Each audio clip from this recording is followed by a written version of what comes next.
Hello again, fight fans, and welcome to episode 319 of the Neutral Corner Boxing Podcast. I am your host for the Ring Magazine, and as you can see, the new issue is out in stores now. And on the cover, the undisputed women's lightweight champion of the world, Katie Taylor, game changer. So make sure you check out this issue. A lot of great stuff in there, and of course, a breakdown of the great fight between Katie Taylor and Amanda Serrano. Once again, this is TNC 319. I am your host, Michael Montero, for Ring Magazine, ringtv.com, and the Ring Digital YouTube channel, where you're checking me out live right now. And as always, I remind you, make sure that you are subscribed, you click that notification bell, and you share the show, man. That's the fee. We have no monetary fee here. All we ask is that you share the show if you get something out of it every week, not just once. Every week, every episode, share the show, get it out there. This show continues to grow because of word of mouth from you guys. So if you can't catch the live video on Monday, it's all good. The audio pod comes out Tuesday. Just look for me on any podcast platform, whichever one that you prefer. Look up Montero Unboxing, the Neutral Corner. Boom, you'll find me. We need follows, we need likes, we need shares, we need ratings, we need reviews, thumbs ups. All that stuff, thumbs ups. Is that a word? Thumbs up. How about that, Mike? As you can tell, I'm pretty tired. My first day back in training after a few weeks of hanging out, chilling a little bit, and running outside in that summer heat. Whew, man, it's hot right now in Atlanta. And I was supposed to be in New York last weekend for the big fight, but I'm not going to get into a rant about the airline, Southwest Airlines. I'm not going to get into a rant about the Atlanta airport. I would just say there were very incompetent people working this particular weekend with those two platforms, those two entities, and I would just leave it at that. I called and complained, and we've got vouchers. We've been refunded. We're taken care of. So all is well. But I was really looking forward to get up in New York last week. And it's crazy that it didn't happen. It's crazy that I want to say there were thousands, at least hundreds of flights all around the country, both coming into America, out of America, all around America, that were canceled or delayed last Thursday, last Friday. The airlines have been an absolute mess recently. And so we did not get to New York. We woke up at 4 a.m. to get to the airport for a 6:10 flight. And, it takes us 30 minutes to get to the airport. And it was a bad day, but it ended up being okay. Some friends came over Saturday. We watched the fight, and we had a good time.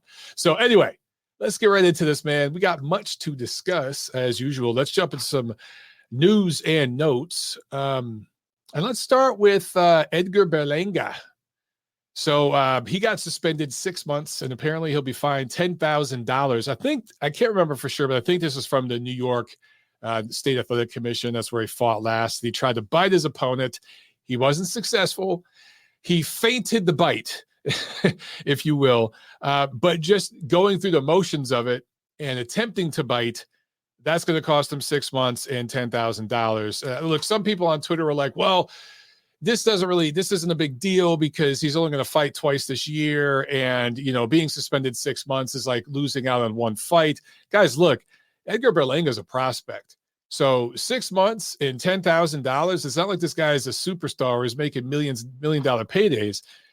This is a pretty hefty fine and a pretty hefty suspension. So I'm good with it. I think this was appropriate. It's not like he bit and drew blood.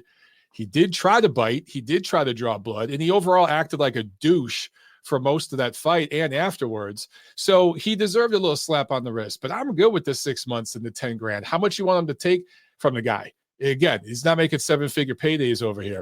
And he probably would have fought 3 times this year, honestly. He may have, because he's on that level. He's a prospect level fighter. So I'm good with this. The other big news item, Alexander Usyk, Anthony Joshua 2. Apparently it's a done deal for August 20th in Jeddah, Saudi Arabia. So both of these guys are going to get paid a truckload of money.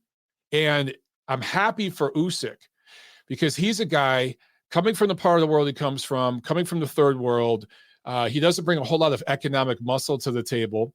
The Eastern European fighters, generally speaking, don't bring a lot of money because that's a very, very, very poor part of the world in the way the network deals and everything. I mean, it's some of those countries over there, borderline dictatorships.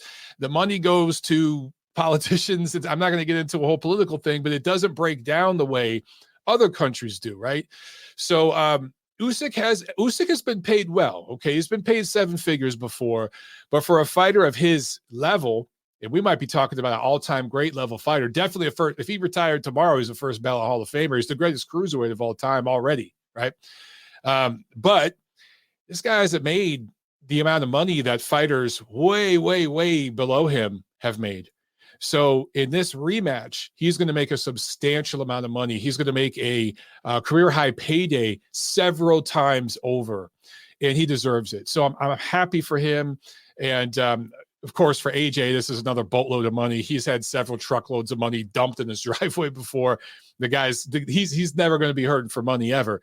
But Jeddah, Saudi Arabia, of course, everybody remembers AJ fought there once before in a rematch with Andy Ruiz, which went his way. He dominated that fight. Some of that was because he fought a much, much better game plan and he boxed well against Ruiz in that rematch. But some of it's also because Ruiz showed up, fatter, I was going to say fat, but he's always kind of fat. He showed up fatter than the first fight. Wasn't nearly as motivated. Maybe he took AJ lightly, thought all he needed to do was connect with a big shot again. Maybe he had fear of success. That's something Andy Ruiz, I've always been told by people that have been around him and his trainers, that he kind of almost has that fear of success, kind of almost a mental illness about him in that regard.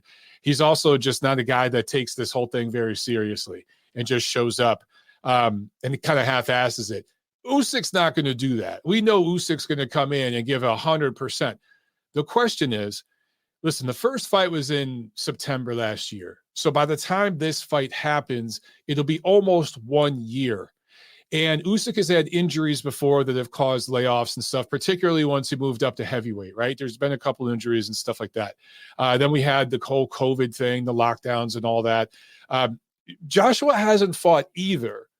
But if either of these two fighters needed more time, I thought it was AJ. He's needed more time to work on some things because he's the one who's got to improve in the second fight, not Usyk. So I think this extra time has helped Joshua. And when you factor in that Usyk has been at war, and I know some of you guys will be like, well, it's not like he was on the front lines, stabbing a Russian with a bayonet. I get it, okay?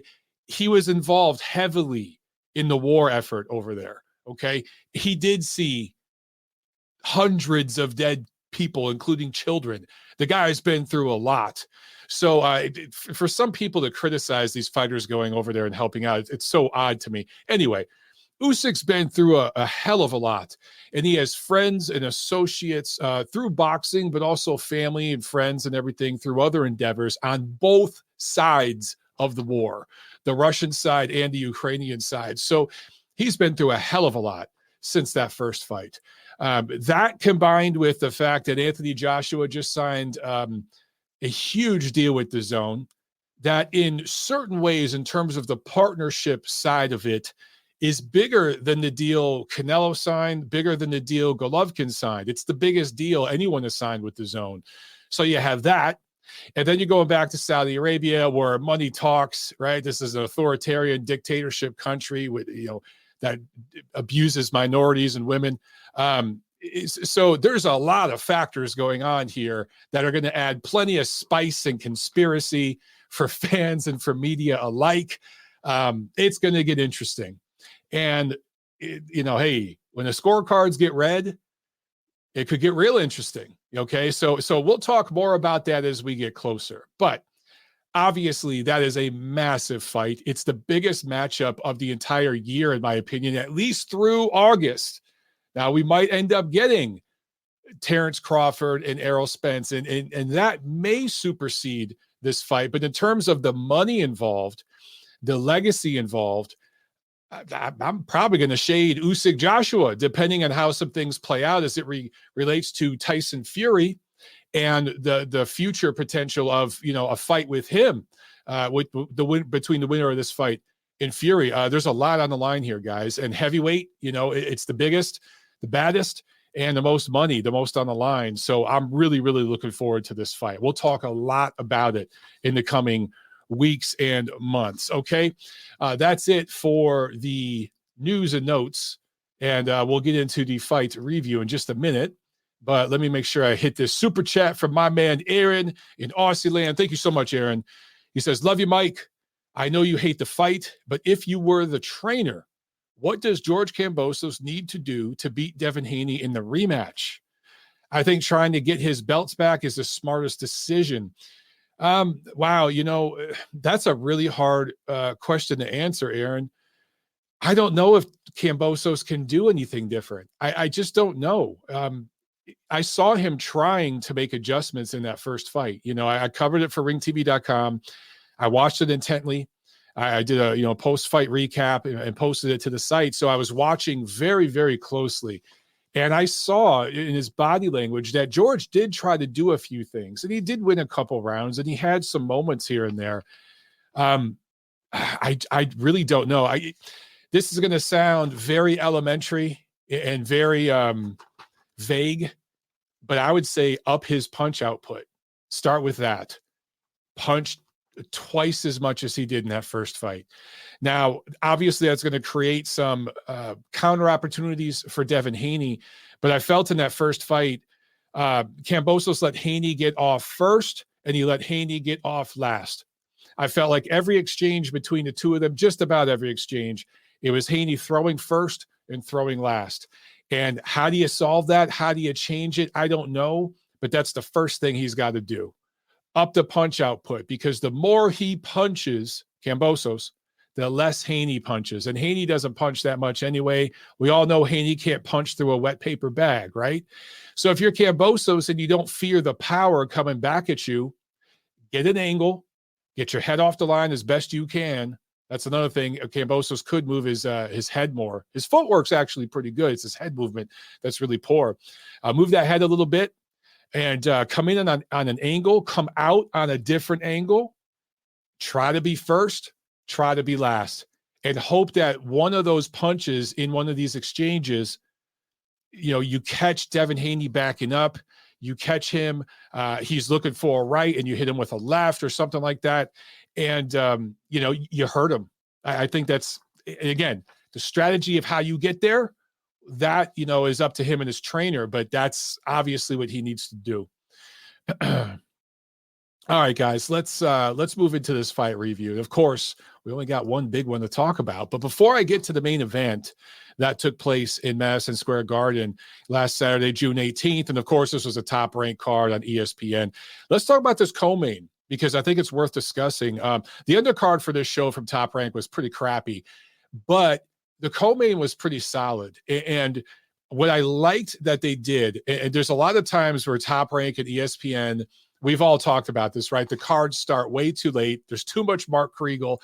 And I got nothing against Mark Kriegel. He's very, very good at what he does. I think he could be a great talk show host. I actually think he'd be a wonderful talk show host. He could be like the new Maury Povich or something. He'd be maybe more of a Montel Williams, not quite as crazy as Maury, like You Are the Father. He'd be a little more serious, like a Montel or something. But I really think he could do well in that genre. Anyway, Top Rank got it right this weekend in a couple ways. First of all, they started the card at 10, which is late, right? People are like, oh, man, this should be started at 8, 9 o'clock. But here's the thing. They only had 2 fights. They got right to it, man. So right at the top of the broadcast, 10 o'clock, boom, we get this great featherweight matchup. Not great, but very solid featherweight matchup with Rungvisai Ramirez. And, of course, he's the Cuban, a great amateur career, lost his pro debut, but has won every fight since. And then you had Abraham Nova, who's a Puerto Rican fighter. So you had Cuba versus Puerto Rico. You had featherweights. In terms of styles, it was a good style matchup. So I like this. And we got right into it, man. And so that was very, very good. I'd rather have a card start late, have the whole card start at 10, 11, as long as we get 1 or 2 fights. Just get right to it. I don't need to see 8 fights. I really don't. Put that on the plus. So the diehards, that's where we could go to watch that. But for the ESPN broadcast, get right to it like they did this time. I loved it. Anyway, Ramirez did, he didn't do great in the first 4 rounds. He scores a fifth round knockout, highlight reel knockout that he set up beautifully with, he's a southpaw. So he had been coming in with a jab and then feinting sometimes with a jab, and then throwing some looping left hands and sometimes some straight lefts. But he scored the knockout beautifully. And what I saw was over the first 4 rounds, because Nova had some moments. And by the way, Nova was undefeated coming into this fight. This was his first loss. But Nova had some moments. He did land a couple shots and everything, but I could tell Ramirez was trying to set up power. That's what you saw with the way he was fighting. So maybe he wasn't dominating the rounds with his boxing craft. And that's what we're used to seeing from Ramirez. In fact, when this fight started, my original gut feel was this is going the distance, because that's Rungvisai Ramirez. It's how he fights. It's going to be a distance fight. These two guys are going to, kind of be technical. But you saw Ramirez doing little things. I watched it again, and I didn't necessarily see it that night, but watching it again, you can see where he was trying to fight as a quote-unquote pro boxer and set up power. And in the 5th, he had Nova backing up kind of toward the corner, right? He was close to the ropes to the corner. And instead of feinting with a jab, and again, remember that Ramirez is a southpaw, he kind of looped his right hand around, almost like a really, really wide hook jab. It wasn't a tight little hook. His arm was extended, but he looped it around in this big, big circle. And he was doing that against an orthodox fighter, Nova. So Nova's lead hand was out. And so when Ramirez looped his right hand around like that, it went over Nova's lead hand and impaired his vision. And then since Nova backed straight up into the ropes, that's how he was trying to get away from that shot. He backed straight up. All Ramirez did was step in with a straight left hand. And in fact, Nova's lead left hand kind of caught, and he was just holding it out there, but he kind of caught Ramirez on the chin just a little bit, but it wasn't really a punch. He was just kind of feeling out with it. And Ramirez walked right into that. He didn't care because there was nothing on it, and Nova was moving backwards.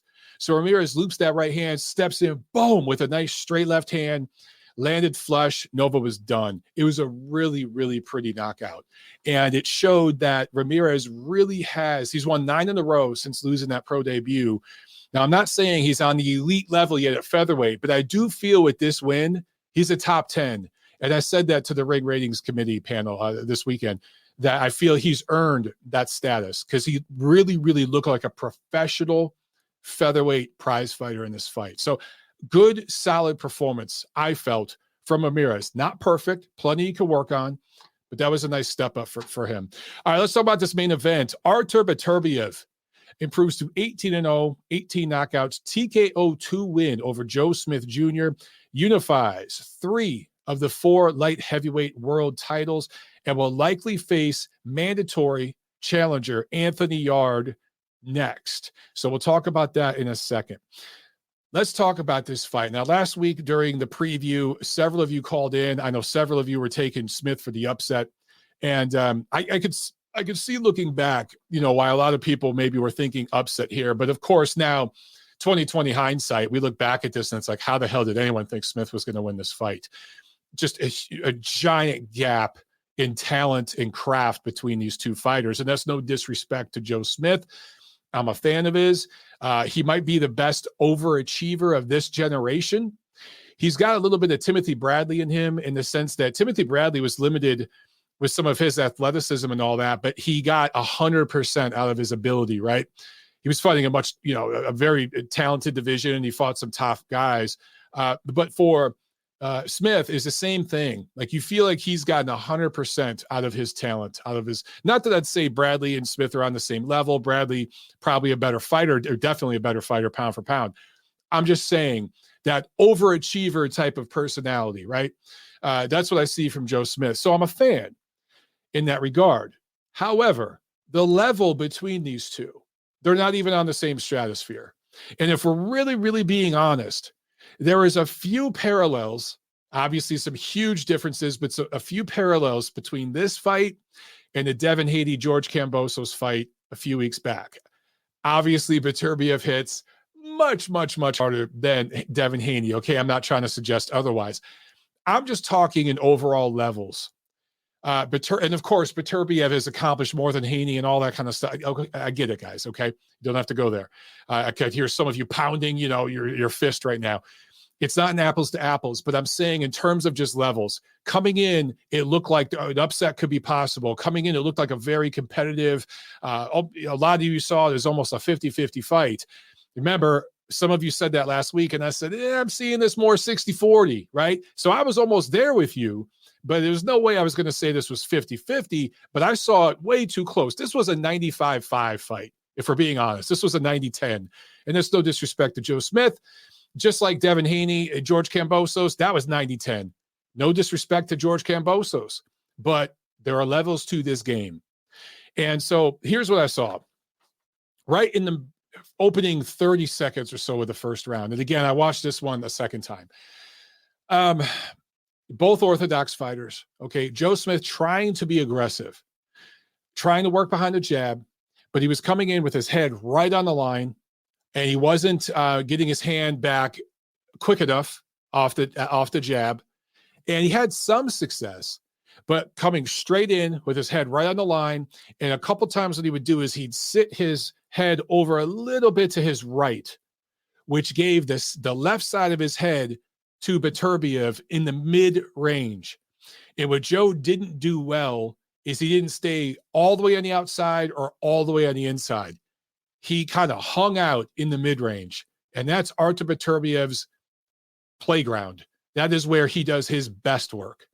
And it didn't really matter if Beterbiev was backing up or coming forward.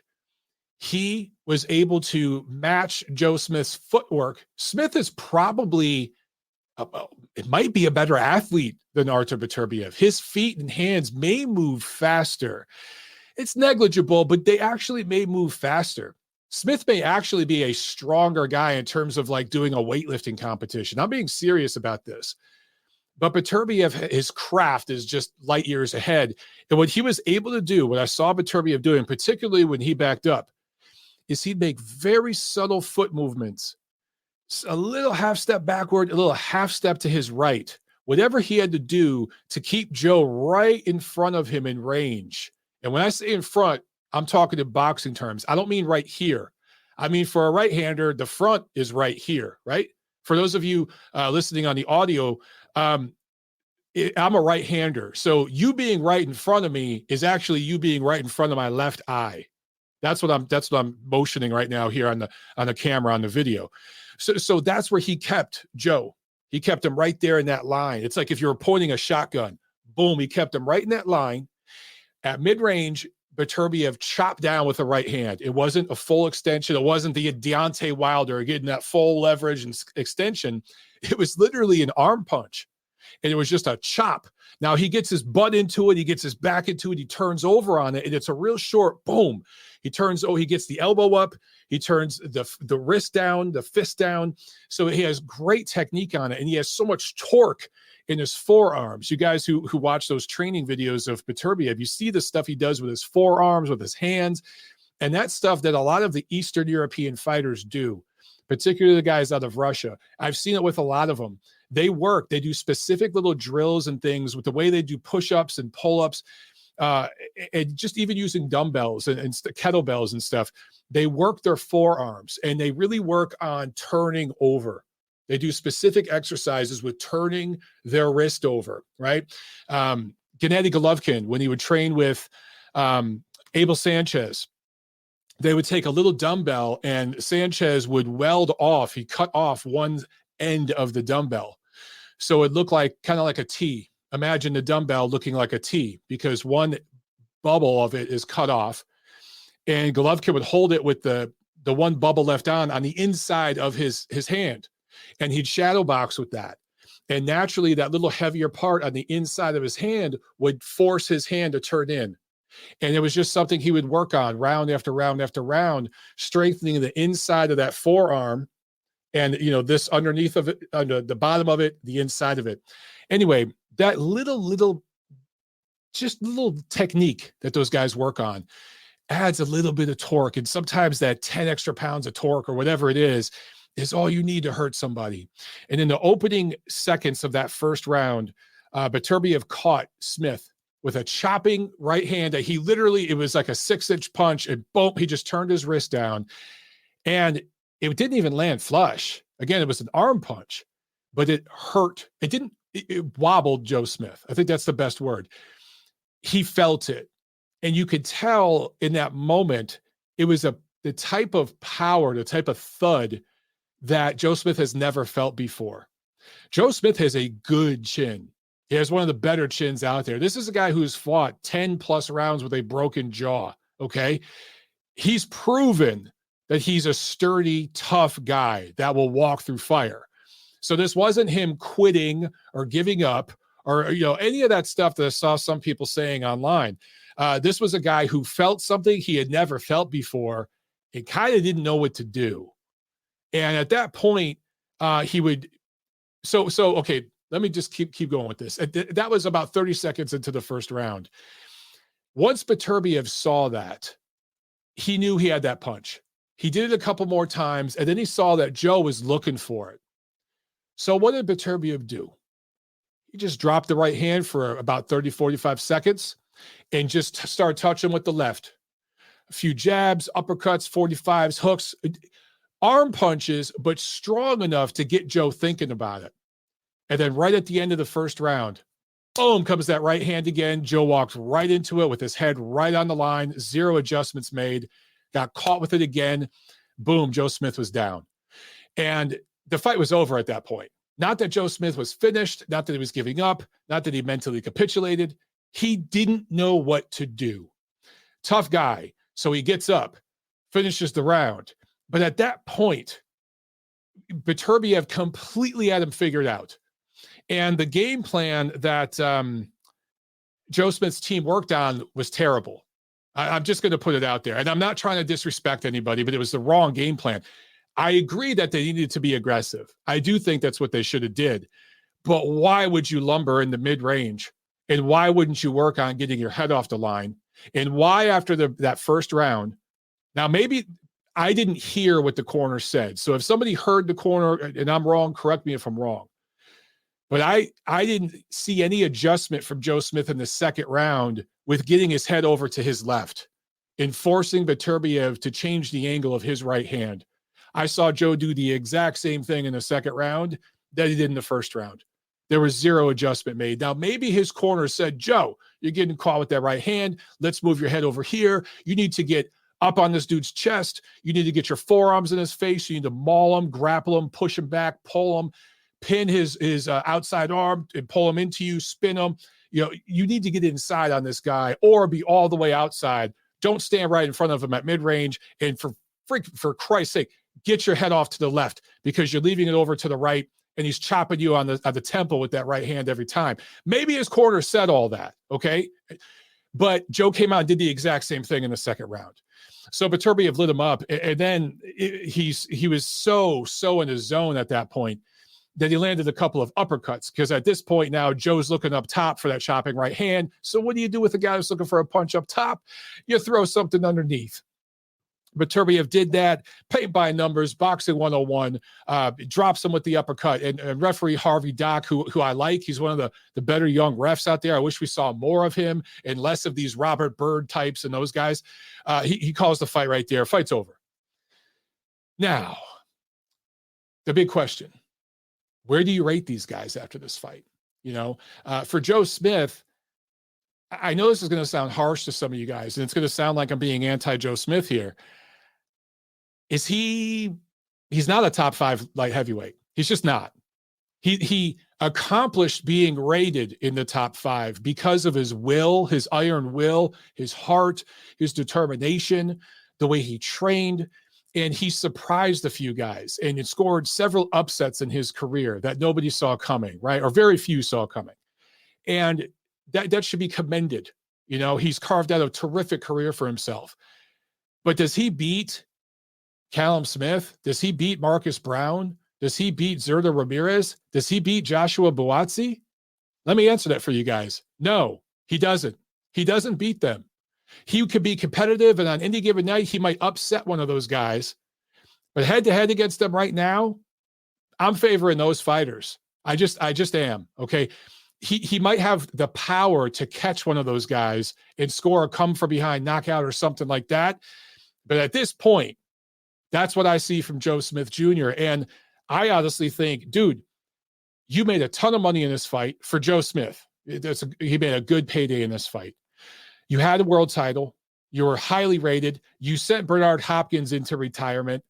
You scored a one-round knockout over Andres Fonfara when he was the hot new thing, right? You've had some great wins. But if I were managing Joe Smith right now, I would have a comeback fight either later this year or early next year in Long Island. Pick a venue that seats 7,000-8,000, sell it out, get all your brothers there from the union, and get a guy in there that's, top 20-ish that you can beat, and ride off into the sunset, dude. You've carved out an outstanding career for yourself. That's what I would do. That's what I would do. Now, on the other side, Artur Beterbiev, I think you have to rate him number one at light heavyweight. He's got 3 of the 4 belts. I brought this up with the Ring Ratings Committee. There are some people there that feel Bivol should be rated number one because he beat a better fighter in beating Canelo Alvarez earlier this year. But Canelo Alvarez, I never really rated as a light heavyweight. If we're being honest, his win over Sergey Kovalev is bullshit. I don't rate it among Canelo's best wins. I just don't see it that way. And I've brought up the reasons why many times. I see Canelo as a super middleweight. He is the undisputed super middleweight champion of the world. So Bivol beating him is a high accomplishment. It truly is. But I think Beterbiev, he's got 3 of the 4 belts. He's got to be number one at light heavyweight. And then pound for pound, how do you rate these two guys? That's where it gets kind of tricky because Bivol clearly has the better win in beating Canelo Alvarez, right? Canelo Alvarez was rated number one pound for pound in the world pretty much universally when Bivol beat him. And he beat him 11 rounds to 1, 10 rounds to 2. I mean, that was decisive. And he used skill to do it. He didn't use brawn to do it. He used skill. So you got to rate Bivol pound for pound, right? But Beterbiev has 3, I would say 3 high-level wins, 3 top-level wins. Alexander Vosdick, which that's a terrific win. Marcus Brown, that's a really, really good win because Marcus Brown is a good fighter who's really underrated and flies under the radar. And then this win over Joe Smith was a good win too. I don't rate this win with the other 2, but it's a high-level win. It's a title unification, and it was in Joe Smith's adopted backyard. It was in the city, but, he's from Long Island, but it's, it's not that far away. It's his greater backyard, if you will, right? So that's 3 high-level wins for Beterbiev. I still don't know the right way you're supposed to say it. So he's certainly among the top dozen fighters in the world, pound for pound.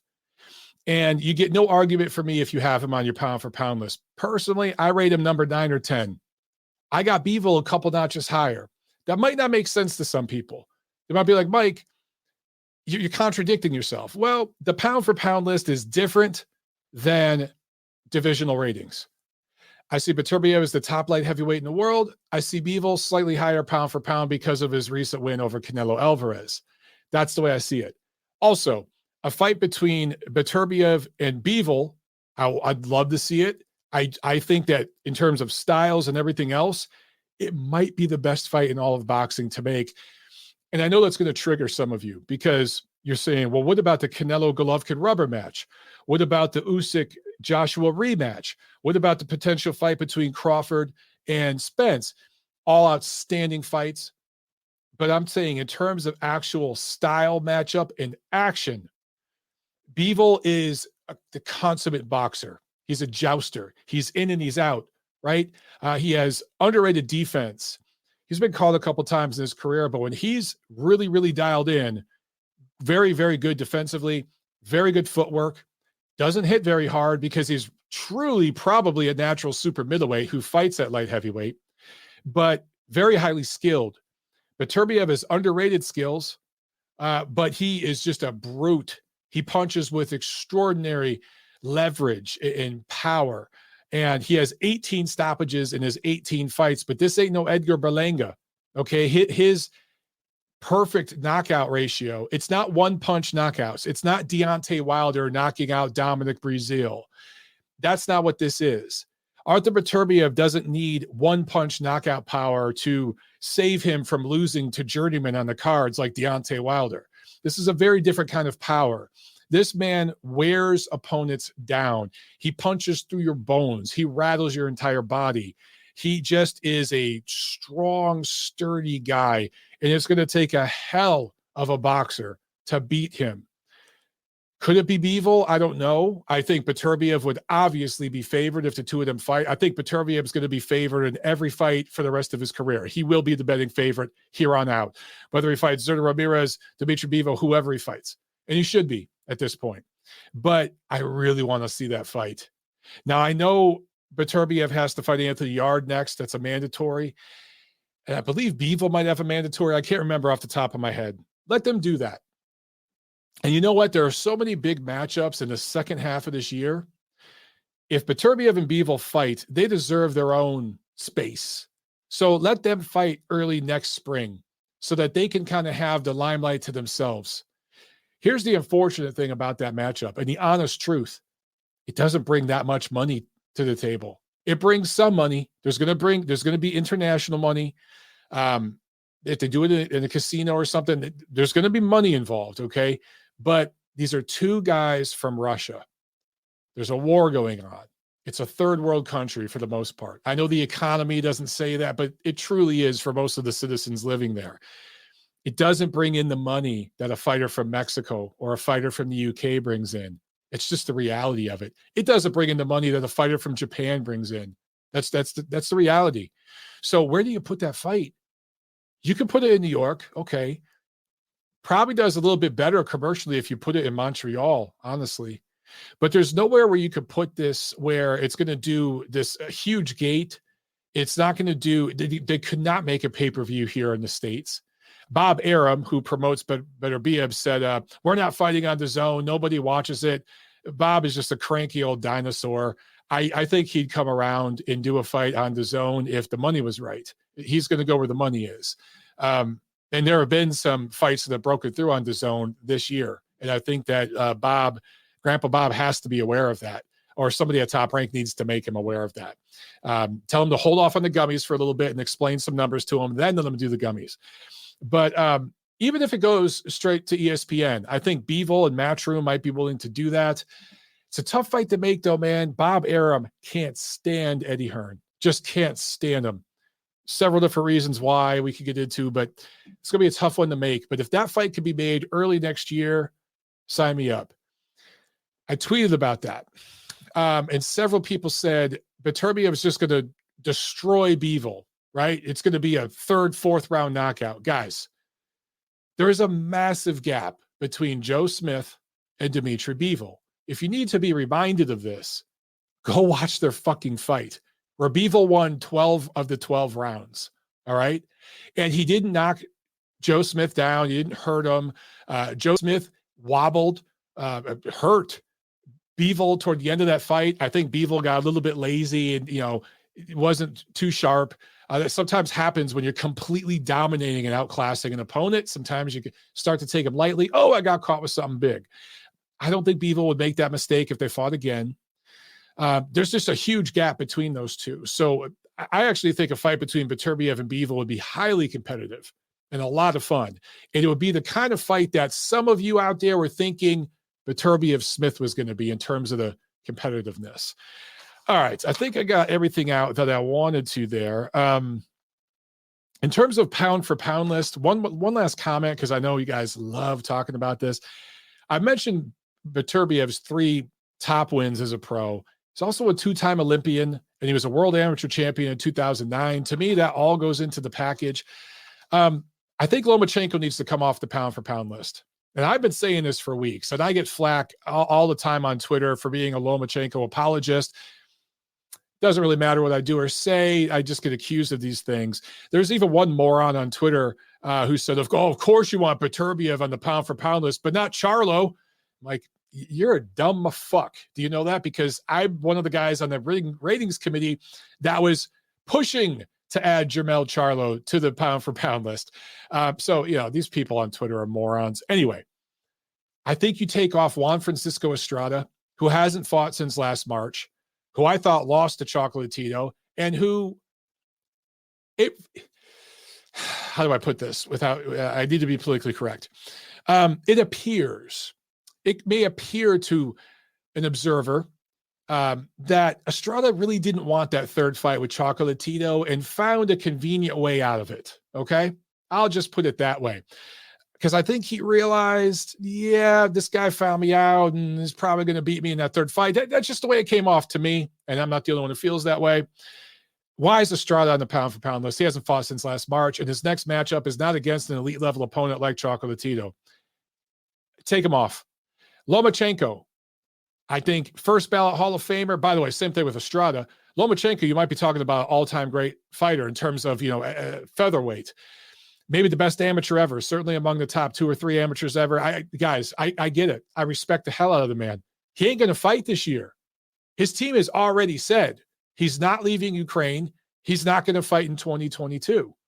Take him off the pound for pound list.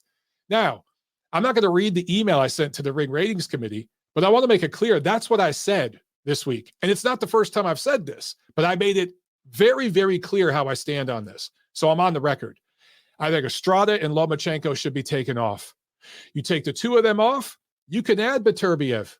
And I think some people are like, well, you should add Haney. Now, in my opinion, you put Chocolatito back on.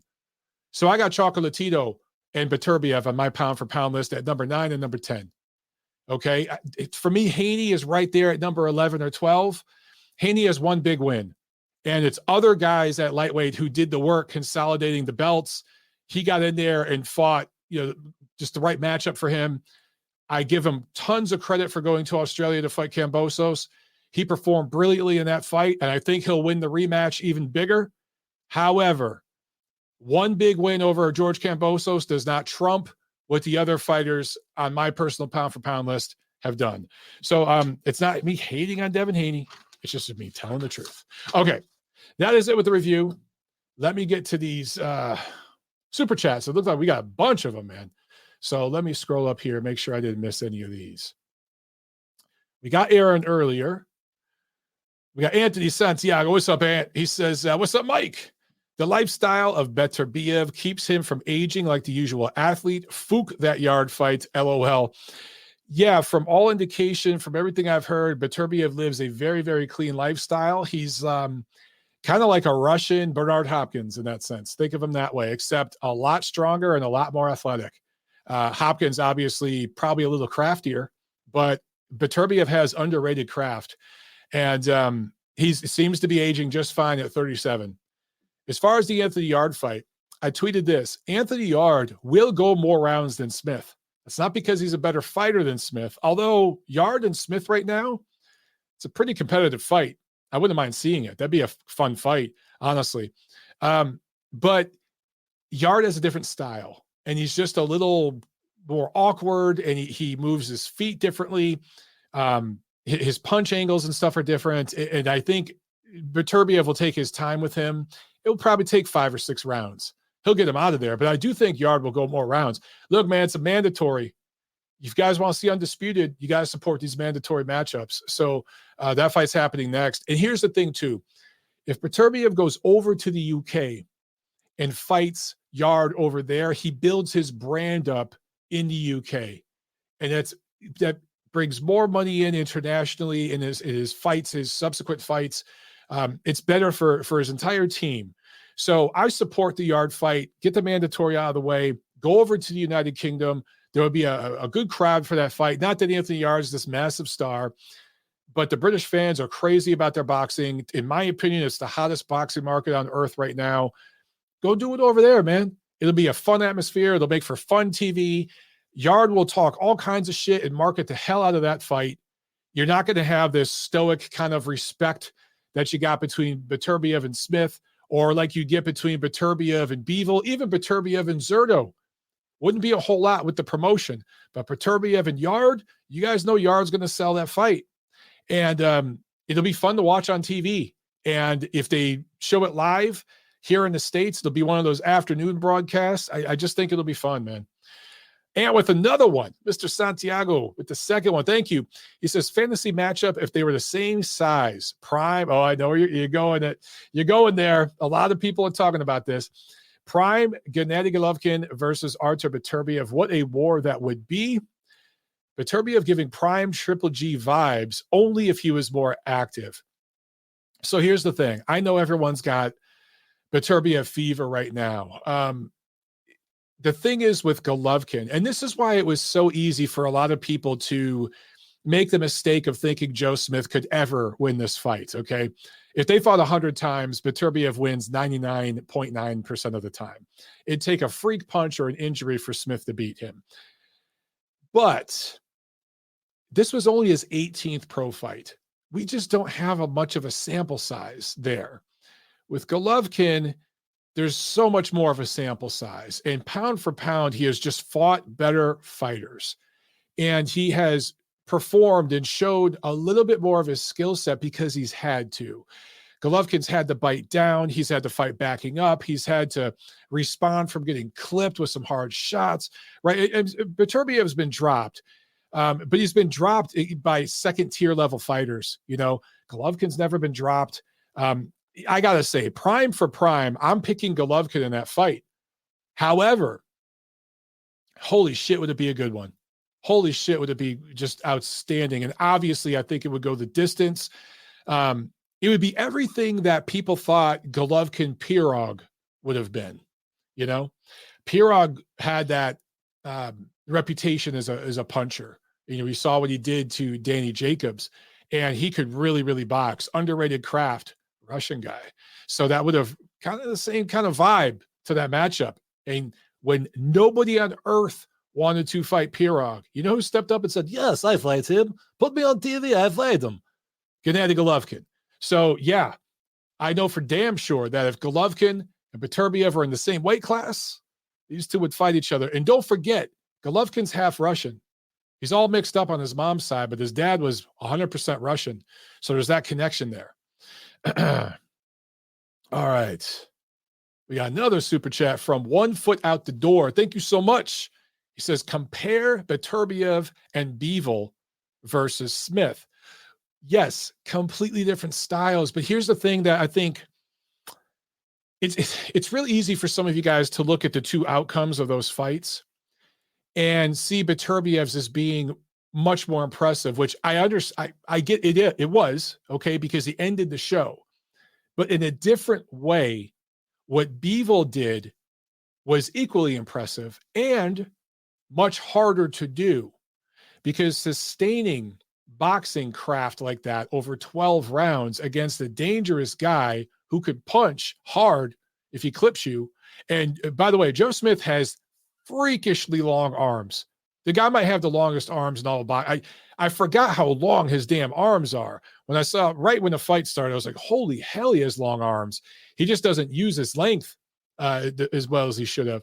But I get that Beterbiev's performance against Smith looked more impressive. It was dominant, 2 just destructive rounds. He was the first and only guy to drop Joe Smith Jr. I get it. But let's also not forget that what Bivol did to Smith at that time, nobody before or since until Beterbiev had ever done that to Joe Smith. He had lost fights, but they were competitive. They were close. There was an injury involved, a broken jaw, something like that. With Bivol, he completely outclassed the guy. And how many fights did Bivol have at that point? Like a dozen, maybe 15 pro fights. It's pretty impressive, man. Really, really pretty impressive. And that is a win that aged extremely well for Bivol. All right. I think we're caught up on Super Chat. Nope, I lied. I'm a complete liar. There's one here from Sam. Thank you so much, Sam. He says, Artur versus Bivol would be similar to the Vosdick fight. You know, Sam, a lot of people are saying that. He says, it took him 9.5 rounds to wear him down, and he finished him. I agree with you in principle, and I understand why a lot of people jump to that comparison. You're not alone. I saw several people on Twitter do that. I think Bivol is sturdier than Gvozdyk. He certainly hits harder than Gvozdyk. The one thing with Gvozdyk, doesn't really punch very hard. Also, I think Bivol has proven that he has a better defense and a better chin. A little sturdier, a lot quicker. Gvozdyk, very, very good fundamentally. Very good. But I think Bivol has a little more to him. I just think he has a little more degrees, a little more levels to him than Gvozdyk. Not a whole lot, okay? And I agree with you. The win over Gvozdyk, very, very good. And it's somewhat of an indication of what might happen against Bivol. I just think Bivol has a different level of athleticism, quicker with his feet, better angles, definitely better defense, seems to take a shot better, and he punches harder. And he also is riding high off that win against Canelo Alvarez. His confidence is at an all-time high right now. So I think it'd be more competitive. I just do. All right. Okay, now we're caught up. And now we can get into the fight preview. So let's do that, shall we? This Friday, June 24th in Kissimmee, Florida, Puerto Rican fighter Jonathan Gonzalez going up against a Filipino fighter, Mark Anthony Barriga, in the first defense of Gonzalez's WBO junior flyweight title. This is not a broadcast fight. I only mention it because it's a title fight, but it's not on TV anywhere. I looked, I tried to find, it's not. Saturday, June 25, Zanfer Promotions in Baja California, Mexico. ESPN Plus, Haki Butler, former title holder, going up against Elwin Soto, who is returning from a split decision loss to the previously mentioned Jonathan Gonzalez last October. And this is a 12-round junior flyweight fight. So I mentioned these two fights because potentially if Soto can get that win over Butler and Gonzalez does his thing and defends his belt, maybe we get a rematch between Soto and Gonzalez. And then, of course, big card from Matchroom Boxing at the Techport Arena in San Antonio, Texas. This will be broadcast on DAZN. I'm losing my voice. Let me drink some water. Hang on, guys. Oh, man, I could use a co-host. Okay.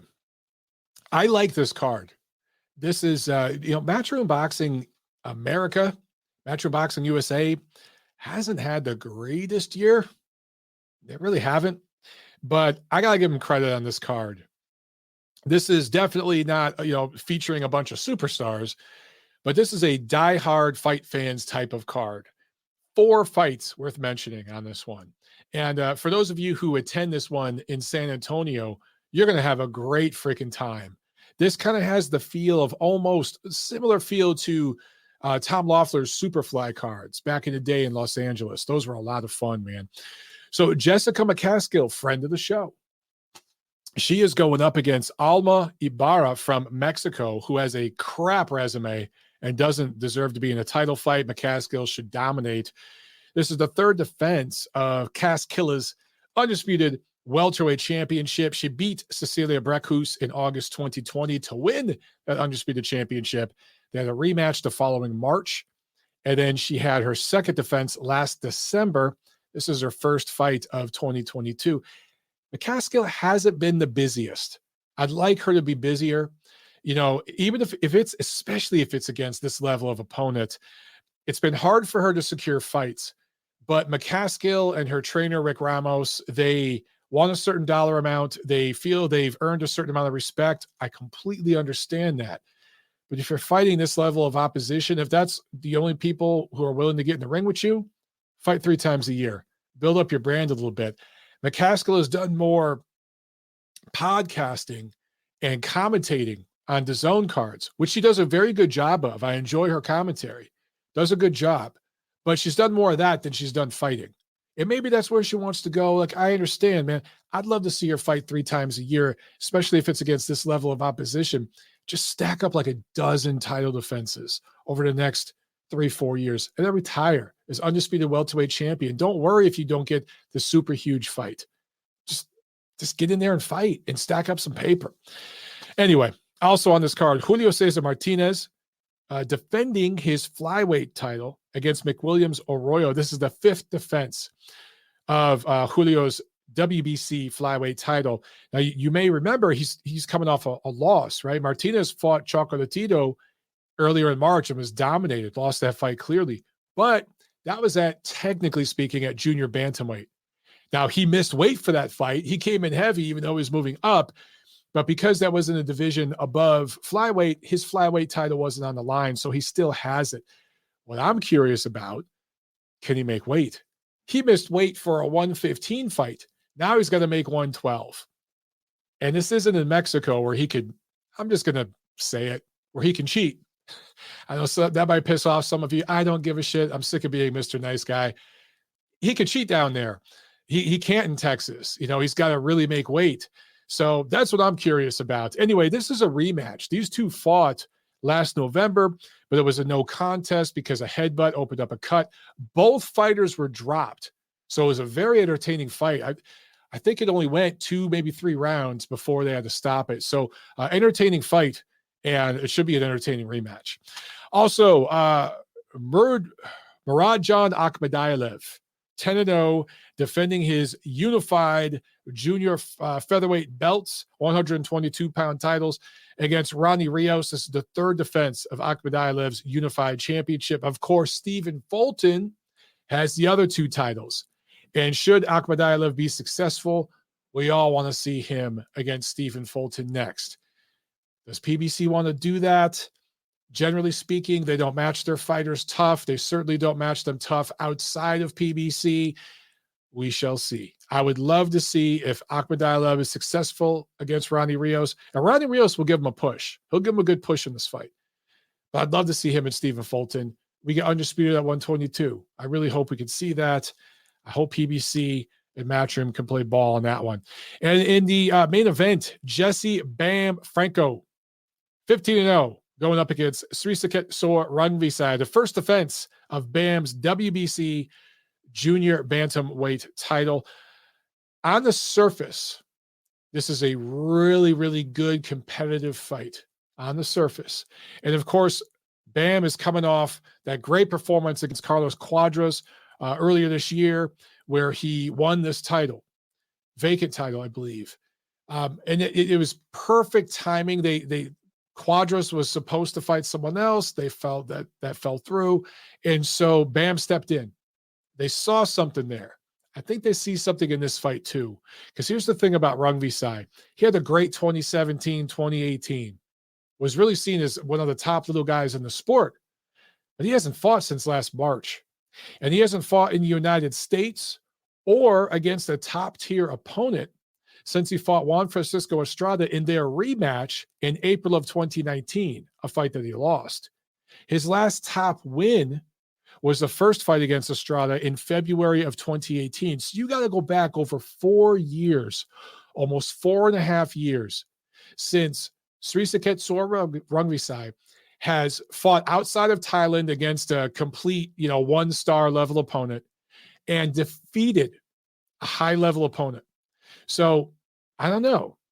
To me, it feels like this is great matchmaking from Jesse Franco's team. And they see something there that they can exploit and get a good name, a good scalp on their resume. Maybe Rungvisai still got something left in the tank. We'll find out. All right. That's it with the preview. Let me make sure I didn't miss anything before we go to these phones, okay? Let's do it. Let's get to these phone calls. We'll start with 317. You're on the show. What's up? Hey, what's up, Mike? I called it Jack Alter. I called in pretty early. Like, it was as soon as I saw on your tweets, you were like, I'm going live in 10 minutes. I saw like the intro. I called in as soon as the intro was playing, the na na na na na na na na na. So I called in pretty early. Awesome. I was first, but yeah, you're number one, man. You're number one on the list this week. Hell yeah! But I remember you said it like costs money to be on the phone, so I don't usually want to do that. But now since you said since you're like first come first serve, I kind of call in. I kind of do call in early now. But anyways, I was wrong. Beterbiev impressed the shit out of me.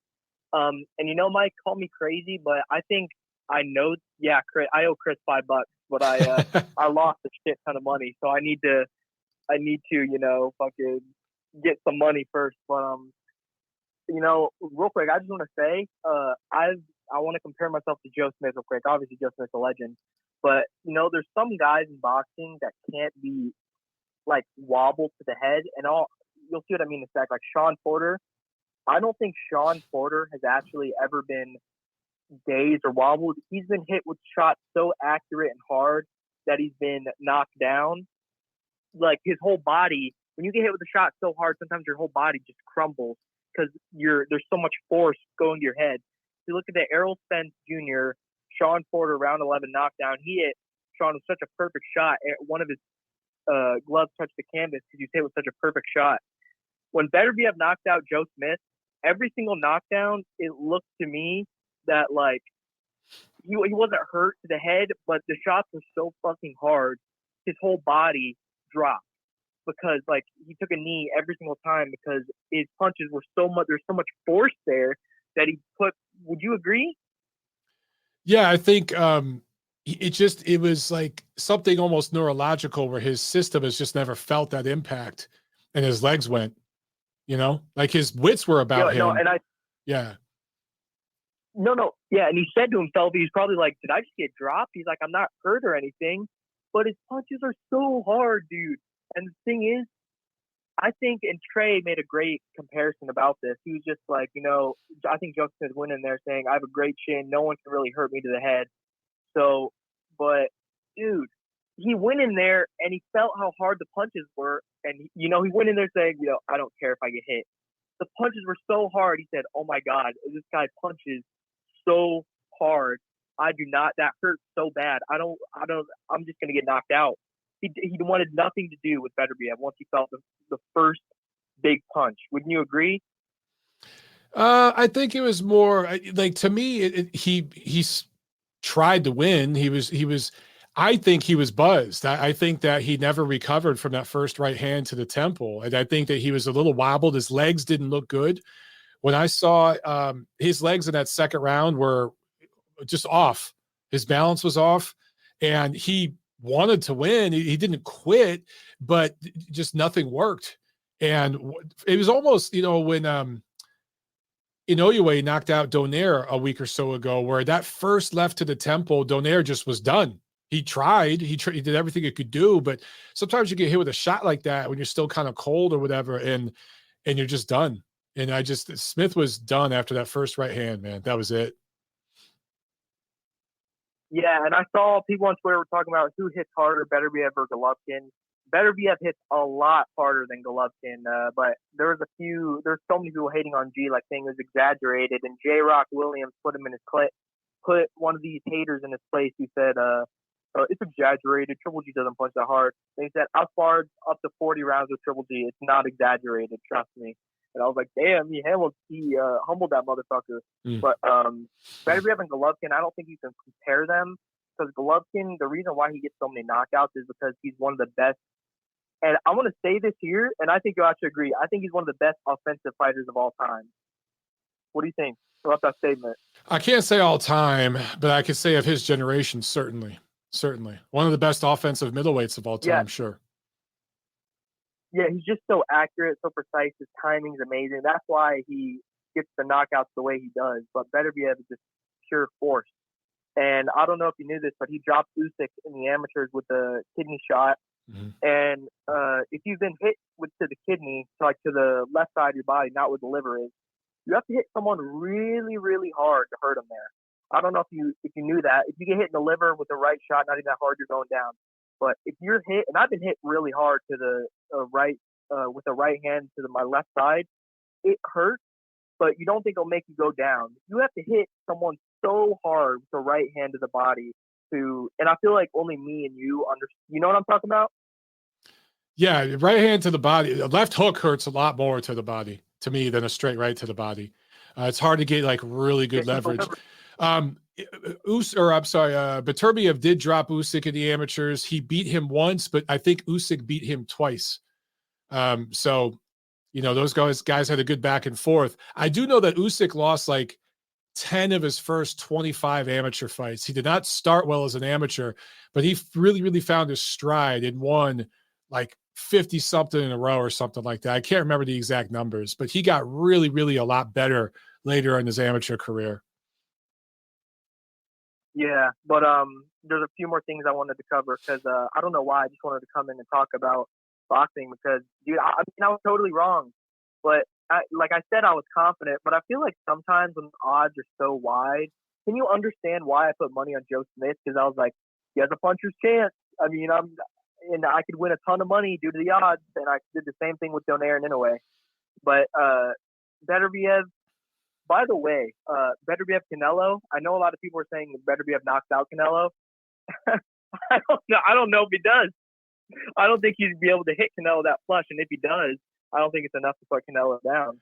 I think all he's got to do is hit Canelo with a glancing shot. Honestly, he's only got to land 50% on Canelo on the side of his head, the back of his head. I think he could stop Canelo. I really do. But it would be like late in the fight, something like that. But I think he could. Interesting. The one time Canelo's been really buzzed in his career, he was buzzed in round 10 of the Golovkin rematch, and he's probably going to get dropped once or twice to the body in the upcoming third fight. But do you remember when he was 19, he fought Miguel Cotto's brother? Yes. Yep. Yeah. Do you remember he got hurt with a left hook in the first round? Yeah. I want to say, trying to think of what weight that was at. It might have been at 54, but I can't remember. It might have been at 47. I can't remember which weight, but yeah, I remember that one. Yeah, and one more thing about Canelo's chin. Have you seen his brother's chin? Like I remember Brandon Rios versus Ramon Alvarez, and Ramon was getting his fucking ass kicked on the rope for like a minute straight before the ref stepped in, and he never went down. The Canelos have strong chins, man. They got good chins. Just something in the genetics. But one more thing I wanted to cover: the Rungvisai. I almost said Rungvisai Quadja. I haven't seen Bam Bam Martinez, but I mean, if you beat Quadja, you're pretty good. And I just want to clarify that the first time Rungvisai and Chocolatito fought, Chocolatito clearly won. I'm sorry, it's not even up for debate. I don't see how you can have Phil Rungvisai winning that first one. I was there. I thought he won too. Yeah, I agree. Yeah, but what's your prediction for this fight? What, for Bam versus Rungvisai? Yeah, I'm gonna take Bam decision. Interesting. All right, man. That's all right, Mike. That's all I got for you. No, all right, Nacho. All right, thanks a lot. Appreciate it, Jack. Yeah, have a good one. You too, man. Gail Falkenthal in the chat says, Montero, don't forget to mention the return of Jarrell Big Baby Miller. He has a fight this Saturday in Buenos Aires on a WBA card titled KO to Drugs. You can't make this shit up. Gail, I had no idea. I'm going to look up Jarrell Miller right now and I got to see this. I want to make sure it's on this box rec. Wow, you ain't lying, Gail. That is insane. So he is fighting, Jarrell Miller is fighting, God, I've never heard of this guy, Ariel Esteban Bracamonte from Argentina. And I'm looking at this guy's resume. I think I might be able to beat this guy. Jesus, he weighed 293 for his last fight. He's a big boy. So these are going to be two big, sloppy, fat fucks slapping each other around. And wow, this is just crazy. How in the hell? Who is promoting this card? I can't. So yeah, I'm looking here. I'm looking up the card, and it doesn't say who the promoter is. It just says, the commission information, the media information. But wow, this is Buenos Aires. Shame on everybody involved in this, including the WBA, if they're actually promoting this, or I'm sorry, sanctioning it. That is disgusting. And if you ever thought that the WBA had no shame, or I'm sorry, any shame, well, here you go. Now there's no doubt. They have no shame. Zero. Wow. I'm looking at the rest of the guys on the card, by the way. Ivan Daichko's on the card, who is an undefeated heavyweight, originally from Kazakhstan, who now fights out of Kissimmee, Florida. So that's kind of interesting that he's on this card. But he's had a very disappointing professional run so far. It's all been one-star opponents on BoxRec. Let's see who else is on this card. We've got a super flyweight prospect out of Argentina. We've got a featherweight prospect out of Argentina. It's mostly just local guys, and then these two heavyweight fights. Really, really bizarre. Wow, that is just bizarre. But yeah, it's definitely a WBA card because I see a couple of WBA like intercontinental card or titles are on the line. So wow, shame on the WBA. I mean, just disgusting. How do you justify that? And like I didn't know about it, right? So I stopped giving a shit about Jarrell Miller a long time ago. But I think maybe the thought by the WBA is, oh well, it's in Argentina. Nobody's really gonna know. Well, now it's out there, everyone. So I'll definitely tweet about this now. Thank you for telling me, Gail, because I really had no idea. That is just shameful, man. Super chat from Sam A. Thank you so much, Sam. He says, Canelo will not fight Beterbiev. No way. Also, Artur will move to cruiser. You know, you're probably right about both of those, Sam. If you're Canelo, why would you? I mean, honestly, I think Bivol taps his ass again in a rematch. I think he realized, okay, and you know, look, when I told people when Canelo beat Kovalev, and I talked about it honestly, and I said Kovalev was coming off like a 6-week training camp, was almost knocked out in his previous fight, was unhealthy. There were so many behind-the-scene things going on. That was just not a high-level win for Canelo. That was a complete title grab. It was just a marketing thing that worked with casual fans and Canelo fans. I got so much shit for that. Oh, Mike, you're biased. You're this, you're that. You know, you're prejudiced against Mexican fighters. Shut up. Everyone knows I'm not. And now even Canelo and his fans realize, yeah, 175 is probably a bit too much. The prime elite level guys at 175, they're going to beat Canelo. 168's the max. So I don't see him fighting Beterbiev, and I don't think there's any reason to. I don't hold that against him at all. And you're also right that Beterbiev, you know, let's say this guy gets a fight with Bivol next year. Let's say he wins. Completely undisputed at 175. Then maybe he defends it once against Zerto, beats him. Both of those fantastic fights, by the way. And then let's say the following year, 2024, he moves up to cruiser and fights for a title up there. I think it's very possible. And his power will carry up to cruiserweight. Absolutely. There's nobody there right now. Marius Bradis, of course, would be the top challenge. And then who's the kid out of Lawrence Okoli? He'd be a tough one, too.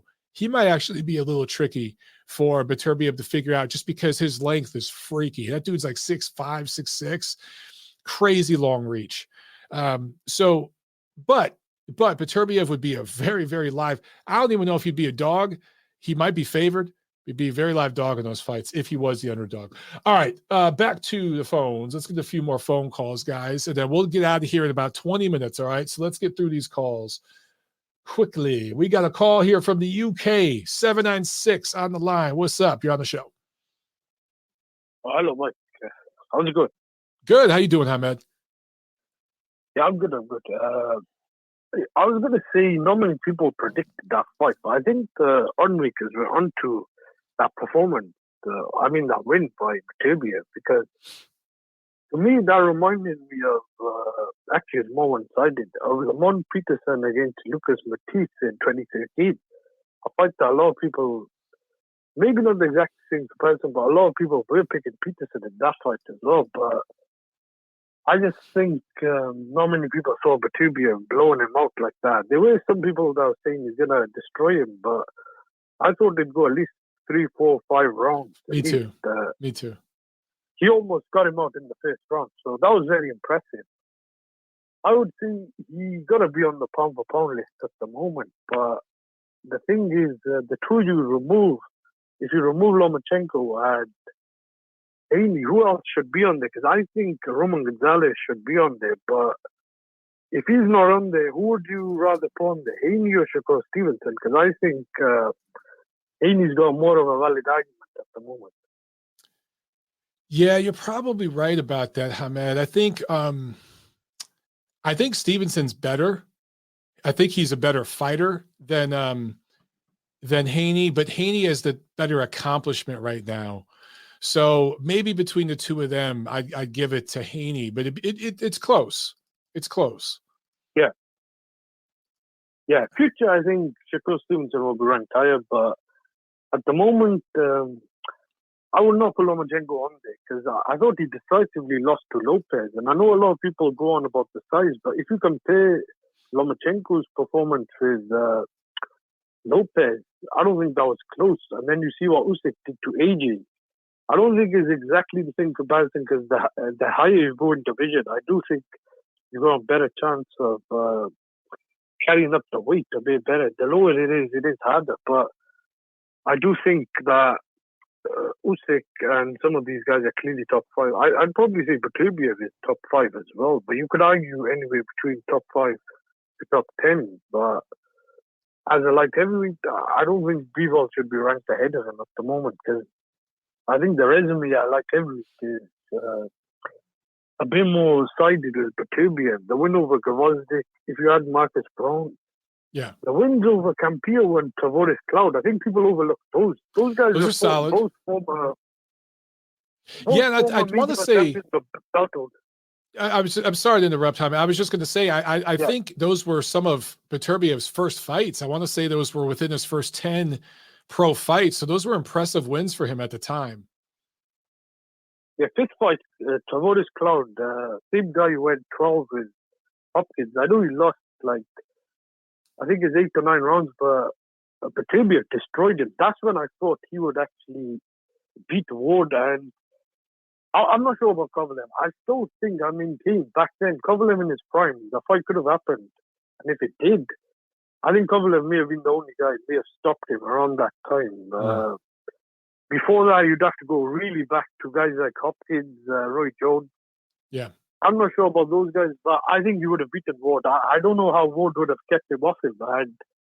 I think styles make fights. I think Kovalev would have had a better chance, but I do think it's harder than Kovalev right now, but yes.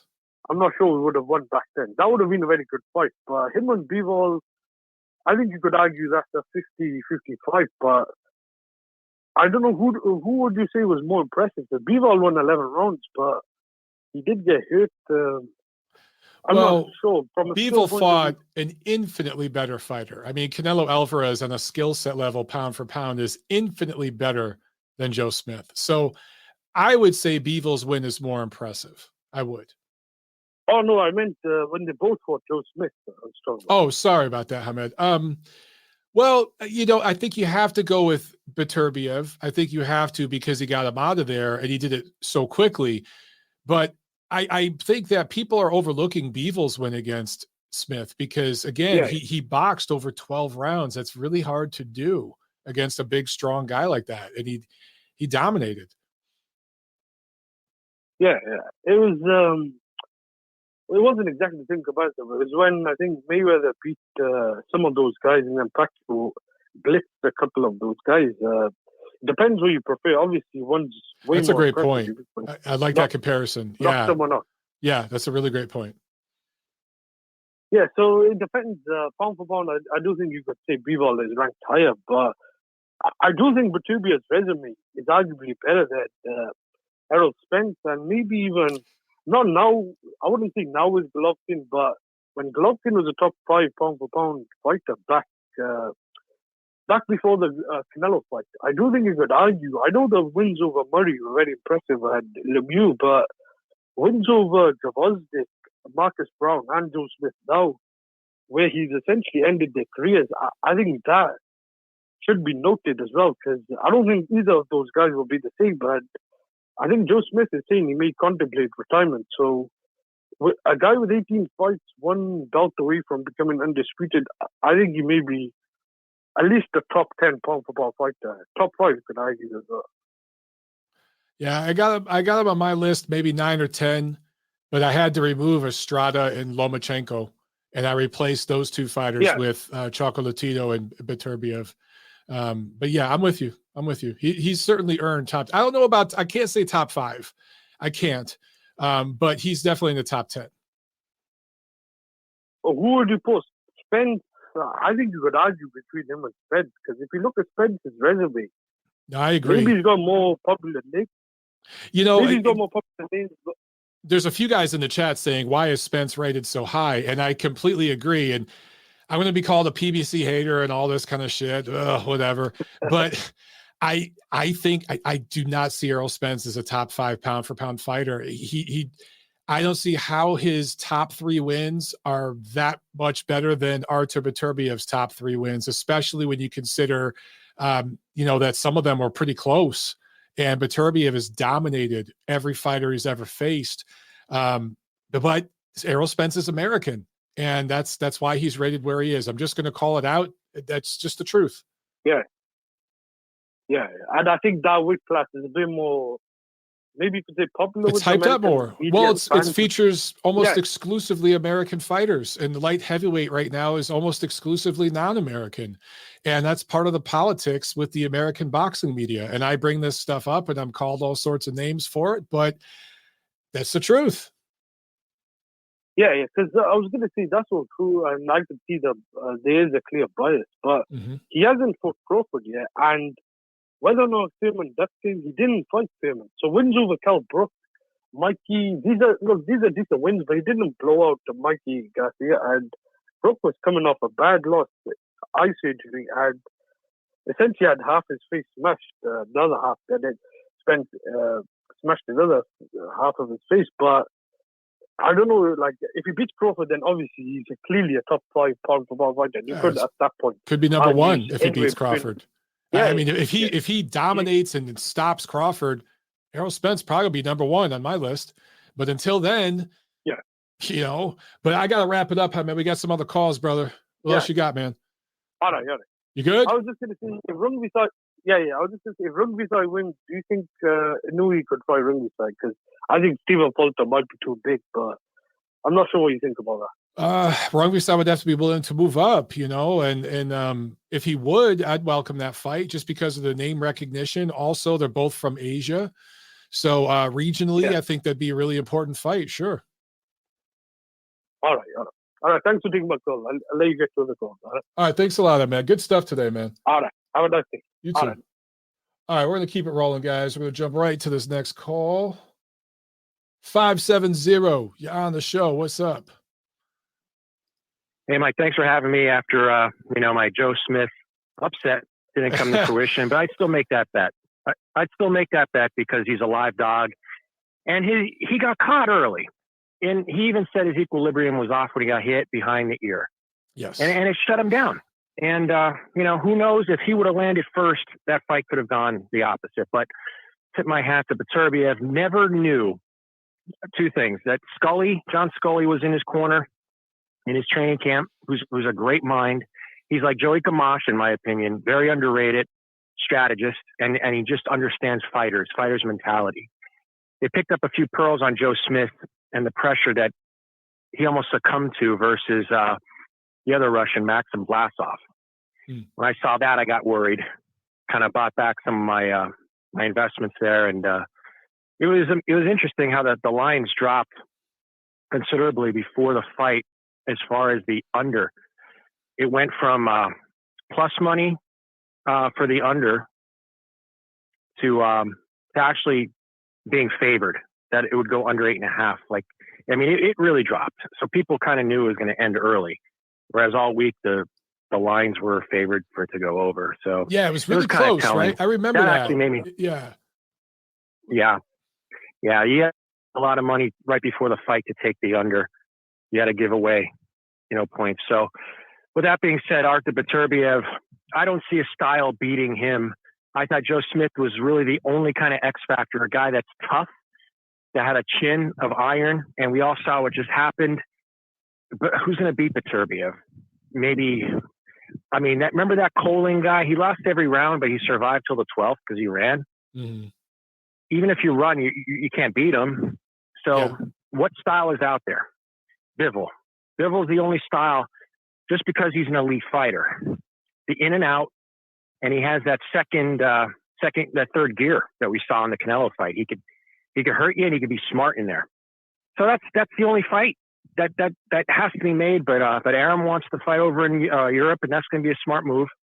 So you take that, and as boxing fans, we're just going to have to hold our breath that this DAZN and Top Rank and PBC fiasco all comes to a crescendo, and they can figure out how to be buddy and make some fights happen. Because this light heavyweight unification has to happen. That's the fight in boxing, okay? The two best fighters in their weight divisions. I don't care what you're going to say about Crawford and Spence. I think both of them are overrated. And I think the welterweight division is overrated, top to bottom. I spoke on that before. The light heavyweight division is talent heavy. So let's hold our breath for next year that fight gets made. I hope so. Like you alluded to earlier, it doesn't make a lot of money because, again, poor Eastern Europeans, the Russian war, and, it's just the logistics of it just sucks. They're not American fighters. And you see the ethnicity and the tribalistic backgrounds of boxing fans in America. There's just not a lot of market for them, unfortunately, unless you're a diehard. So there's just not going to be a lot of money involved, money that should be there. So we'll just have to see. But I want to get your opinion on Andre Ward. When I was watching that fight in the bar, I was laughing because, I told all my friends, you got to watch this fight tonight, and they're all excited, and it ends in 2 rounds like that. I was kind of embarrassed, but Andre Ward, they're commenting like, oh, they know about him. That's the low blow guy. I started laughing like, low blow guy. What do you mean? I was surprised that they knew because they're not really big boxing fans. But Andre Ward, it just dawned on me he wasn't on the telecast, and it made me think like he's hiding on this telecast. When was the last time he hid? He hid and went in retirement to avoid Beterbiev and Bivol. Remember when both were his mandatory? Andre Ward, IBF mandatory was Beterbiev, who he had to fight or give up the belt. Mm-hmm. And the WBA mandatory was Bivol, who he had to give up the belt if he didn't fight him. So what did he do? He wanted to fight over in the UK against Bellew. Bellew went and fought Usyk instead. Andre Ward said he wanted to fight Joshua, and then he retired. So I wanted to ask your opinion on Andre Ward literally ducking both those guys before he went into retirement. Andre Ward is one of those guys who managed his career a very specific way, and he engaged in very opportunistic matchmaking. He's the only guy in the Super 6 super middleweight tournament who never traveled, never left America. He kind of had a golden path paved for him. Never fought an American fighter either. Yeah, there's that too. But look, there was the Carl Froch fight and then the 2 Kovalev fights. They were years apart. There wasn't much in between that. Technically speaking, the guy was the undisputed super middleweight champion at one point, the undisputed light heavyweight champion. Actually, wasn't undisputed. Medalist. No, look. Well, he had all the belts. Bute was the IBF. No, Bute had one of the belts. He didn't want to go to Canada to fight him, and he didn't want him in the Super 6. That was actually contingent on Andre Ward participating if Bute wasn't in it. That read up on that. His people didn't want. I remember Bute that. Yeah, Super he 6. did not want to fight Bute, and he didn't want to go to Canada. I do remember that. But let me check here with Carl Fry. Yeah. No, you're right. He wasn't undisputed. Yeah, Ward. Yeah, he was not Correct. Undisputed, but he was the legitimate lineal champion when he beat Froch, right? So he was seen as the legitimate super middleweight champ, the legitimate light heavyweight champ. Plus, he had the gold medal. That's Hall of Fame credentials. However, you can pick his resume apart, and there's not a whole lot of substance to it. And there's a lot of guys that are big Andre Ward fans, and he's the last American Olympic gold medalist, and this, that, the other. But he's definitely one of those guys that avoided certain fights and got out at the right time and all those things. It is what it is. Even Duck Stevenson, he didn't want to fight Adonis. He did not want to fight Adonis Stevenson. He didn't like his style, that left-handed bomb that he could throw. And he definitely didn't want to fight Beterbiev because we all saw why. Because he could fight on the inside and he could land an arm punch and knock your lights out. And I kind of underestimated Beterbiev with those arm punches. And when I saw him training like Golovkin, where they have that ability to land an arm punch and have all that torque and power on it, it's a game changer. When people were talking earlier, I remember Jack was saying, who's the better puncher, him or Golovkin? Well, I'll say Golovkin, because technically they both have the same style in that regard, but there's a big difference. Golovkin is a natural 154-pound fighter. Beterbiev's a natural heavyweight. He's a natural Olympic heavyweight, not a super heavyweight. Like a cruiserweight. Yeah, cruiserweight. That's the difference. Yeah. Beterbiev's coming down in weight to fight at light heavyweight. Golovkin's moving up in weight to fight at middleweight. That's the difference people don't understand. Golovkin was fighting at 130 pounds in the amateurs most of his career. 130 pounds. Yeah, he started there. So he moved up to 65. 65 in the Olympics because his country couldn't afford 2 fighters or something like that in the lower division, the 56-pound division. He still got ripped off anyway. So he had to move up. He should have won the gold, but I mean, they told him they were going to screw him. But he should have a gold medal. But no, I agree. Golovkin, listen, we don't have a great sample size with Beterbiev, but based on everything he did in the amateurs and the fact that he's beat pound for pound better fighters as a middleweight, I think he's done better work than Beterbiev. But now listen, if Beterbiev beats Bivol and Zerto and then goes up to cruiserweight, wins a belt, we're having a much different discussion about him. But until then, we got to pump the brakes. But I got to jump to the next call. Sure thing. Thanks for taking my call, Mike. Thanks a lot, Thad. We're going trying to keep it to 90 minutes, guys. We're already over, but I'll take a couple more calls here. Chris Bergen with the super chat, and he says, "Do not bet, people. There is only one winner: bookmakers." Chris, you are correct. Now, listen. There are a handful of people out there who are very, very good bettors.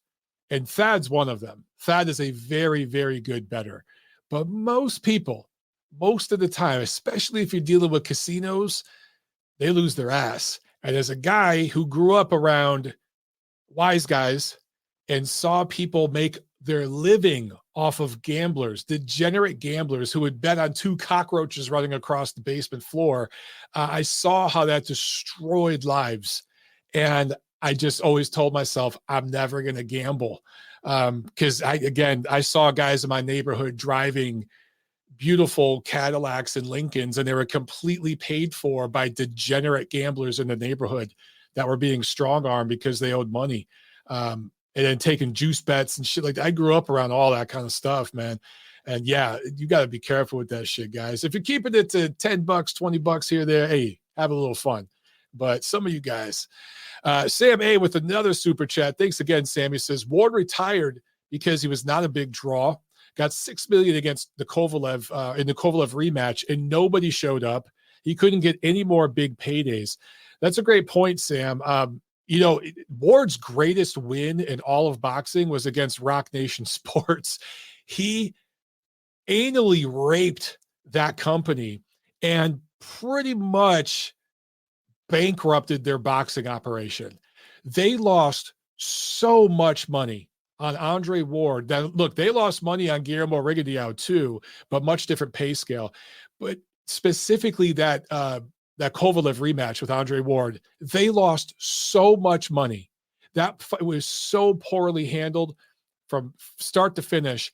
And I didn't even go. That was one where I was like, because I was there for the first fight. I didn't like the politics and some of the things I saw. There was a lot of nastiness and xenophobia and animosity just all around that event. I really don't like how they marketed it, or they were really I'm not going to go any further into it, but I was not comfortable going to that rematch. Apparently I wasn't alone because nobody showed up. But you're right. Andre Ward really didn't sell tickets, even in his hometown at the Oracle Arena. I think that's in Oakland. Yeah. I can't remember if it's in Frisco or Oakland, but it's right there. He had fights there where they were giving away tickets on Groupon. And I'm not going to sit here and beat up on Andre Ward, but there was a certain way he managed his career and handled himself with media, and he just did not endear himself to diehard fight fans like that.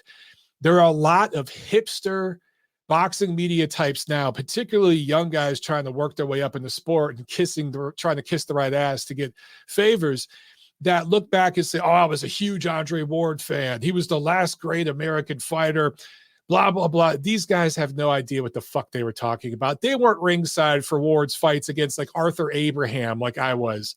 Go try to sit through 12 rounds of that shit. Not easy to do. I was there for a lot of that. But yeah, you're right. I mean, Ward could have fought Bivol. He could have fought Beterbiev. He would have taken a pay cut to do that because he got a huge, huge check to fight Kovalev in that rematch. And they squeezed Kovalev and paid him dick. They really raped him. And that Ward wanted to do a lot of that too. He wanted to punish Kovalev financially as well as in the ring. There was a lot of trickery and politics involved in that whole thing. And, Kathy Duva and Main Events, their side didn't do a good enough job protecting Kovalev in that first fight. Anyway, I could do an hour-long video talking about that, but it's probably best for everybody involved that Andre Ward did retire. The light heavyweight division has been much better since. So is the super middleweight division, by the way. But also, I think Ward's doing a good job as a commentator. I think he fits in well there. He does better with the media. He does better with fans now. And he gets his ass kissed all the time. So it works. He gets what he wants. Everybody is happy. Everybody's happy. All right, let's jump to one more call, guys. And I'm sorry, I'm leaving up several of you on hold, but we're going to jump to Nacho's call, and then we're going to drop, okay? So let's see what Nacho's got to say. Rapid fire. Nacho, what's up? You're on the show. Hey, what's going on, Mike? Just real quick, thank God there wasn't a whole lot of boxing. With Joe Smith and Beterbiev, really the biggest issue I had with Joe Smith, Mike, was that jab of his, instead of really throwing it like a hard ramrod jab where Beterbiev couldn't just counter it, he was almost just kind of like, throwing it out there, just pawing it.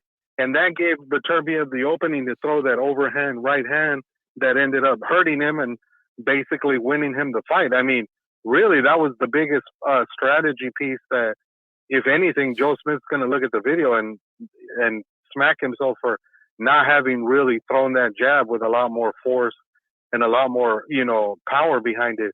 If he had been doing that, I think the fight goes longer, and who knows, maybe it's a different outcome. But yes, you got to give Beterbiev credit. He went out there, he exploited the weakness that Joe Smith showed, and he took advantage of it, and he destroyed him, and that's great for him. I'm happy that he's out there and he's kind of getting a little more notoriety off this win. Man, I'm disappointed that he's being forced though to have to defend against Anthony Yarde, because to be honestly, Mike, that fight is pointless. Anthony Yarde has no business being in there. I think Beterbiev is going to wipe the floor with him. Yarde really hasn't fought anybody that's worth a damn since he lost to Kovalev a few years ago. So it's just kind of weird how he's getting this title shot that's really undeserved, in my opinion. But, that'll be for another time. Rungvisai Ramirez, man, he looks great, Mike. Ever since he hooked up with Ismael Salas, that's right, he's looked a lot better. I forgot to mention that. You're right. You're right. Yeah, he's gotten rid of that amateur style. Yes. He's sitting down on his shots more. He's willing to absorb shots. He's willing to fight a little, on the inside. And that was just a hell of a left hand he landed. And it was beautiful how he basically feinted with the right hook on Nova. Nova bit on the fake, and that straight left just caught him, and he never saw it coming. And it was just good night. So I'd like to see Ramirez get another big fight. There are some rumors going around that he might be a guy for Emmanuel Navarrete, which, if that's the case, sign me up for that fight. I wouldn't mind seeing that fight at all, for sure. And then I saw the message that Gail put out there about Big Baby Miller. Mike, that's criminal. I can't believe that a guy who's been busted 4 times is still being allowed to fight. I mean, I don't understand how he is not banned from the sport for life at this point. Completely agree. That's insane that he keeps getting shot after shot. It's just unbelievable. Like what the hell? Does he literally have to kill somebody in the ring in order for him not to ever have to be able to fight again, like that's just nuts that they would allow him to fight. And I'm glad that, she brought it to your attention so that way you can kind of put it out there. Oh, I'm going to troll the hell out of that on Twitter. You got to look for those tweets, Nacho, and retweet that shit. Let's have some fun with it. Because that's insane, dog. That's insane. For sure. Yeah. Yeah, I can't believe they're going to allow that to happen. And then just one last thing, Mike. The rematch got signed, and it's going to be in a couple of weeks. What do you think? I like this fight going forward. What do you think about Michel Soro against Ismail Madrimov? I can't wait to see that rematch. Yeah. Especially after the way the first one ended. Yeah, absolutely. That's a good fight, man. You think about Madrimov. Let me ask you this. Do you think he's lost a little bit of steam? Because I feel like everybody was so high on him. Like, yeah, I think he's kind of died on the vine a little bit because I don't know what's happened to him, but his career has kind of stalled ever since the pandemic hit. He hasn't been really active. And I think that fight against Soro, they thought that they were going to get an easy win against a guy with a name, and Soro wasn't washed up. I think they underestimated Soro. And I thought Soro was in that fight until that bullshit ending where Madrimov hit him after the bell and got away with it until they protested, and thank God they overturned it. But, yeah, I mean, honestly, I think Soro's a live dog. I don't think this is going to be an easy fight for Madrimov at all. I can't wait to see that fight. Yeah, I agree. I expect him to make adjustments. I expect him to look sharper and look better. And I want to see that. I want to see that growth, but I agree with you. Soro's going to bring it, and he's a very live dog. Absolutely. For sure. And then just and then with the card this weekend, I think I'm pretty much going chalk, Mike, with Akmali, MJ. He beats Rios. Rios is a decent guy, but he's not good enough to beat him. I think MJ wins that fight. And then in the main event, I think Rungvisai, like you said, I think part of it is he's gotten a little stale because he's been fighting in Thailand and he hasn't really been fighting great opposition. But I think the guy has one really good fight left. Okay. And I hope that's what we see this weekend against Bam. So I definitely think Bam wins that fight, but I think it's going to be a tough fight for him. I don't think he wins that fight easy. I think he probably ends up winning a decision. Rungvisai's got so much experience. But it ain't going to be easy. Yeah, I completely agree. And he's got, those 24 rounds. Rungvisai had 24 rounds with Chocolatito. No, not 24. He had 24 rounds with Estrada. And then he had, 14 rounds or so with Chocolatito. So all that experience he's going to bring, I think this is going to be great matchmaking, and it's going to help build Bam up. But I expect Bam to pull it off. I think he's going to win. Yeah, I think so too. All right, Mike. All right, thanks a lot, Nacho. All right, man. Yeah. Have a good one, brother. All right, guys. Great calls. And again, sorry I couldn't get to all you. But, man, good show. Really, really good show. And by the way, look for my tweets on Twitter bashing the shit out of the WBA and Jarrell Big Baby Miller. We got to have some fun with that because that's absolutely ridiculous. And I have found the only way to really fight back at some of this stuff is just to troll, just to make fun of it and troll and laugh our ass off because sometimes it's all you can do. And let's get people talking about it. All right, guys. We should do a show this Friday. All right. So I'll be back this Friday and then next week right here on TNC. Have a great week. Peace.